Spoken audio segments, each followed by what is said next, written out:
Sagantaa BBC Afaan Oromooti. Nu waliin tura.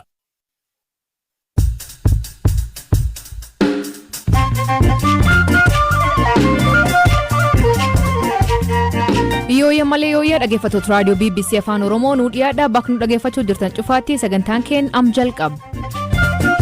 Kophee irra keessatti haliila naannoo Afariif naannoo Soomaalii jidduu deemaa jiruun lubbuun nam dhibbaan lakkaa'amu galaafachuu himan. Wal dhibdeen jira. Dhibdeen kun immoo dubbii barbaacha gama tokkoon dhufuun ka'aa jira. Magaalaa Gabra Isee jedhamtu keessa guutummaatti uummata Somaaleetu jira. Haa ta'u malee warri Affaar. Qorataan Yuunivarsiitii Taafti Sooraan Tigraayitti akkamiin makame? Sadaasa keessa maatii koo gaafachuuf achi turran waraannee gale. Akka tasaa wanti hundi cufame. Geejjibni karaaf xiyyaaraa cufame. Gamtaan humnoota hedduu Tigraay irratti duuluudhaaf bakka hundaa waamame. Yoo xiqqaatee namoonni 57 Awurooppaa gahuuf Afrikaa deeman balaa bidiruun Liibiyaa du'an kanaaf oduu dabalataan waliin tura an asli galgaloo. Dhaggeeffattoota oduutiin jalqabaanii sagantaa nyaata addunyaa deeggarsi ammaan dura naannoo Tigraay galchee jimaat dhufa dhumuu beeksise. Mootummaan Itoophiyaa humnooti PLF naannoo Afar keessa jiranitti konkolaataa guree jedha. Oduu dabalataa Galaana Balaayi nuuf ibsa.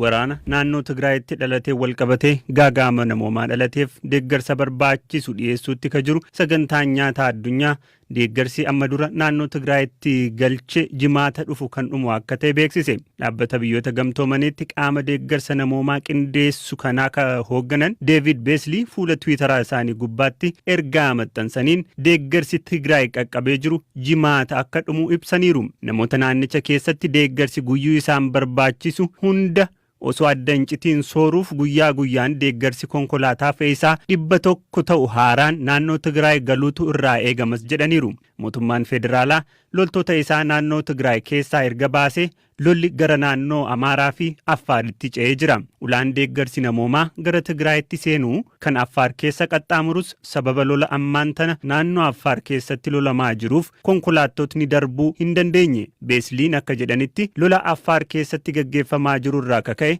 konkolaattotni deeggarsa fe'an 170 ta'an danqamaniiru socho'uus hin dandeenye. Namoonni beelaa waan jiraniif konkolaattotni kun ammaan tana atattamaan socho'uutu irra jiraataa jedhan. Mootummaan Itoophiyaa humnootni TPLF naannoo Affaar keessatti waraana bananii deeggarsi namoomaa uummata Tigraay bira akka hin geenye danqaa jiru jechuun himata. Ministeera geejjibaa Itoophiyaa waabeffachuun miidiyaaleen Itoophiyaa keessa jiran humnoonni TPLF konkolaattota deeggarsa fe'an 170 ta'an ugguraniiru gabaasa jedhu galgala kana baasaniiru. Gama kaaniin dubbii himaan TPLF obbo Geetaachoo Raddaa Tiwiitara gubbaatti yaada barreessaniin humnoonni isaanii kallattii maraan milkaa'aa jiraachuu ibsanii humni kamuu nu hin dhaabuu jedhaniiru.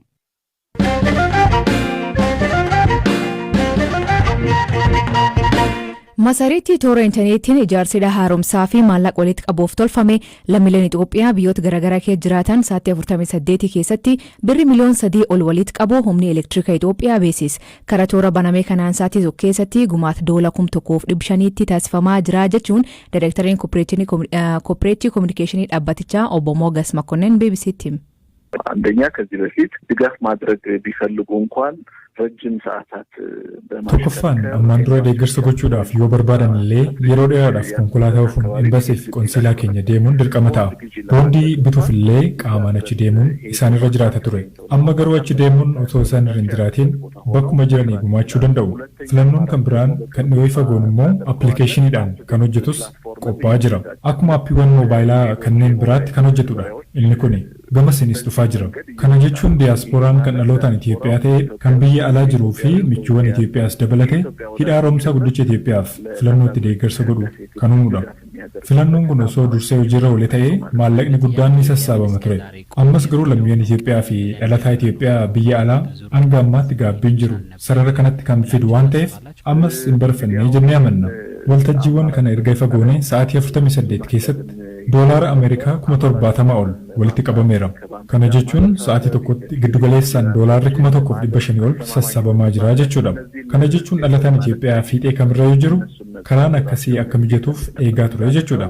Amma yeroodhaaf kan kaayyeeffanne doolaara miliyoona 1 walitti qabuuf Itoophiyaanonni guutuu addunyaarra jiran miliyoona 5 ta'uu jedhamee tilmaamama. Maallaqni sassaabuudhaaf kaayyeeffame miliyoona tokkos isaan irraa sassabamu. Hanga ammaatti yoon dogoggoruu baadhe namoota 277 ta'an irraati kan gumaatame. Hanga ammaatti namoota xiqqoo irraa hangana sassaabuu isa kaayyeeffannee miliyoona tokko darbaa sassaabuun akka danda'amu ni hakeekama. ከዚህም በላይ ሊሰበሰብ እንደሚችል የሚያሳይ ነው።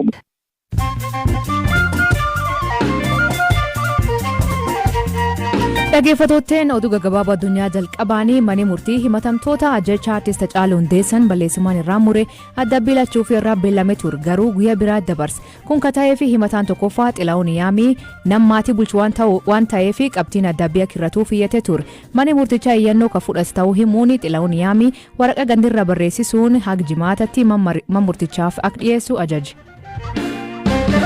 Yoo xiqqaate namoonni 57 kan Awurooppaa ga'uu fi Afrikaa irra deeman Liibiyaatti bisaan liqimsanii du'an. Bidiruun yeroo baay'ee godaantota garmalee faachuun gargaluun beekama. Waggaa kan qofa namoonni du'an 1,100 ta'uu himan. Dhaabbati Jarmanii kan qorsi yookiin qoricha oomishuu BioNTech talaalii qandhoo yookiin buusaa oomishuu fi karoorfachuu isaanii labse. Dhaabbati talaalii COVID-19 waggaa tokko jalaatti oomishu kuniin dhukkuba buusaa kagan keessatti namoota 400 ol ijjeessu fuulitti deeffachuu hima. Qandhoon yookiin buusaan Afrikaa keessatti guddoo ijoollee ijjeessa. Dhaabbati nyaata addunyaa daa'imman walakkaa miliyoona Madagaskaatti hanqina miidhaa nyaataatiin hubamaa jiraachuu ibsa. UN akka jedhutti roobii waggaa 5f diqqaa waan tureef midhaan oobruun hin danda'amne. Wanti Madagaskaatti deemaa jiru gaddisiisaa ta'uu himan. Kaardinaalii Kaatolikii Roomaa beekamaan doolaara Ameerikaa miliyoona 400 ol bataskaana jala miliqsuun Vatikaanitti himatama. Kaardinaal Anjeloo Beeyichuu maanguddoo ganna 73 yoo ta'u abbaa amantaa ammaatti hundi caala gameessa. Abbaan amantaa beekamaan kun dabiyaan hojjedhin jiru jedhee falmate.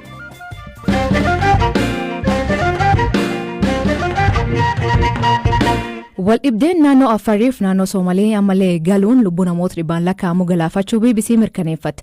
Naannoon tun lamaan magaalaa Gabraa'iisaa dabalatee bakkeewwan sadii irratti waggoota dheeraaf wal falmaa jiran. Haleellaa kan hordofee jiraatonni naannoo Soomalee karaa Jibuutii Finfinnee deemuu himan.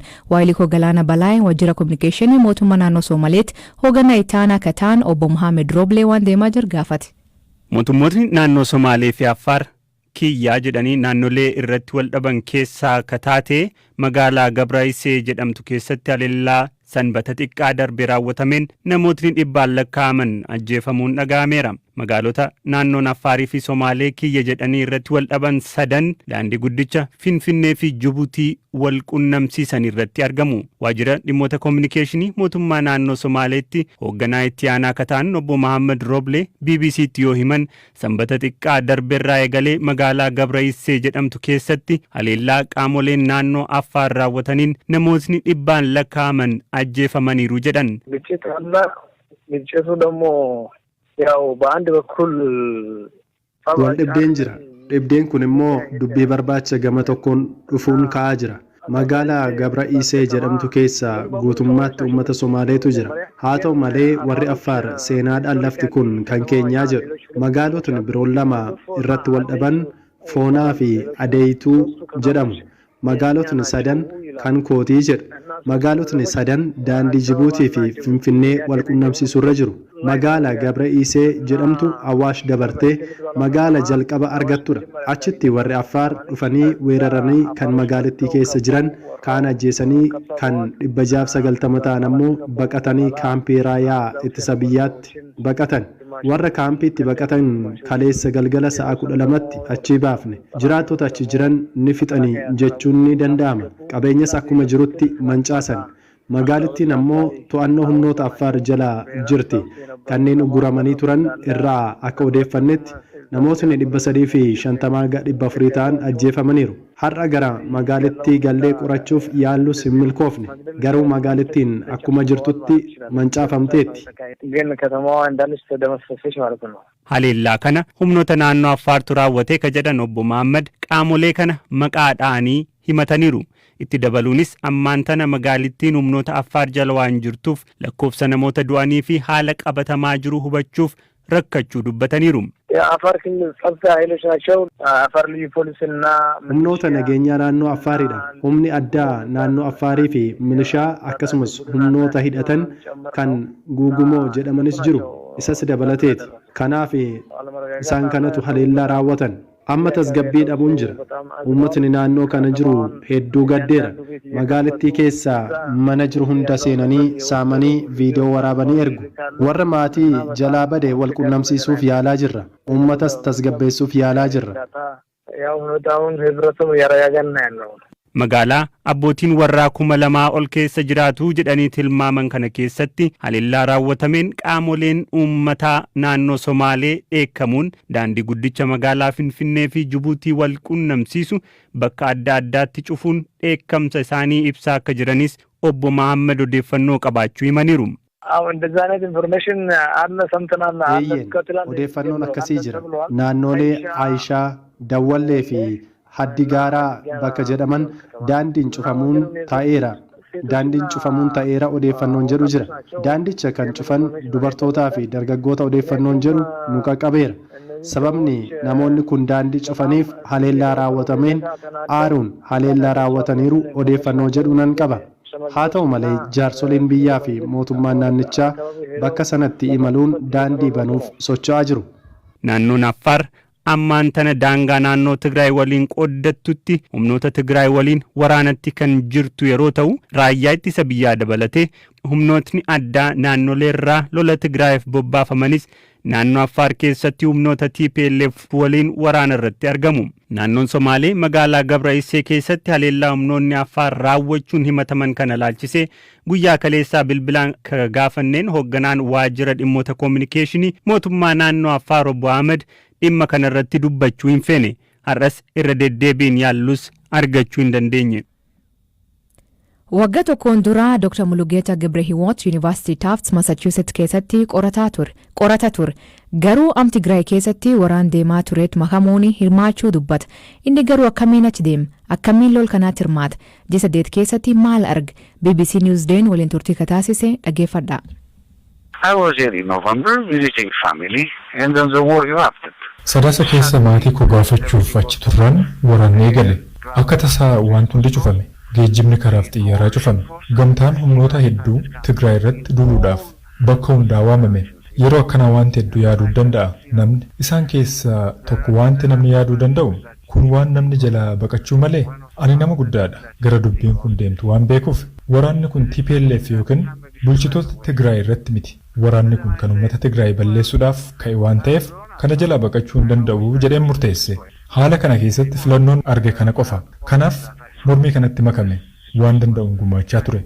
Ji'ootan 8 mormii kana keessatti humnoota gamtaa kana waan dandeettu hundaa itti fayyadamuun uummata kana addunyaa irraa dhabamsiisuudhaaf raawwatuun arge. Every capacity they had to exterminate these people from this land, from this earth. Waraan kanaatti makamuu malee ga'een kee maal ture gaaffii jedhu Dr. Mulugeetaan akkanaan deebise. I talked to people, explain what's happening around. Hojiin kiyya waan ta'aa ture namootatti himu akka hubannoo argatan. Kan biraallee dargaggoota walitti qabuun ifatti waan deemaa jiru agarsiisaa ture. Akka isaan waa gochuu qaban beeka. Ani jaarsa umurii 60ti. Qawwee baachuu hin danda'u. Ammoo waan humni kiyya danda'u hunda hojjedheera. Achi jiraachuun kiyyaa dargaggoota kana kakaasee yoo jaarsa umurii 60 ol ejjetee morme nullee ni dandeenya jechuun amlee argatani. So it had a moral impact to the rest of them. Sadaasa keessa mootummaan Itoophiyaa waraan Tigraay injifachuu labse. Haa ta'u malee ji'a 8 booda humnoonni Tigraay akkamiin deebi'anii waraan kana ofirra qolachuun naannicha qabatanii waraan itti fuufan. Deebiin isaa akkam fakkaatti? The first thing is they were all left with no other option except fight. Loluu malee filannoon isaaniif hafee hin jiru ture. Mootummaan humnoonni isaan waliin lolan uummata kana balleessuudhaaf ka'e. Kanaaf uummanni bakka jiru hundatti walii galee hundi isaanii lola kanatti makaman.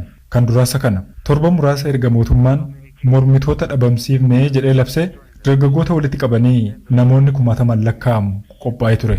Uummanni Tigraay mala lolaa duraan itti fayyadamuu eegale lakkoofsi guddaan waraana keenya kan loltoota Itoophiyaa fi Eertiraa dhabamsiise akkanaan injifanne. That's how it happens.